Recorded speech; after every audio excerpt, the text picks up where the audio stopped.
श्री स्वामी समर्थ. कशा आहात सगळे? आज सकाळी सकाळीच डुगून मी पपईवरती ताव मारला होता. मस्त कट करून घेतले आणि गॅलरीत बसून दोघांनी खाऊन घेतले. काल ताईंकडे गेल्यावरती ताईंनी बरीचशी भाजी आणि सामान दिलं होतं, तेच सगळं लावायला घेतलं. पहिले तर सगळे कांदे साफ करून रॅकमध्ये लावायला घेतले.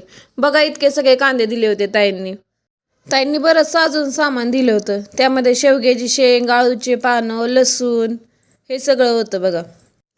कांदे साफ करून लावून घेतले. त्यानंतर घेतला लसूण कट करायला आणि डुगू पण आला होता माझ्या मदतीला. मदत तर काही करत नाही, कामच जास्त वाढून ठेवतो माझी. हाताने निघत नव्हते लसूण म्हणून चाकू घेतला काढायला.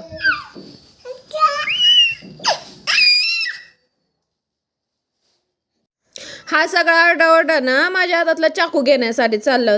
इतका आगाव झालाय ना, माझ्यावरच दादागिरी करायला लागलाय आता. हे सगळं चालच होतं तोपर्यंत सगळे कांदे घेतले, रॅकमध्ये भरून राहिलेले कांदे टोपलीत टाकले, लसूण सुद्धा रॅकमध्ये टाकला भरून. आणि इतका काय पसारा झाला होता बघा. त्यानंतर आदिती दिदी आली होती डुगूसोबत खेळायला. ते दोघं खेळत बसले. त्यानंतर संध्याकाळी त्यांनी कचोरी आणली. असा काहीसा होता दिवस. बाय.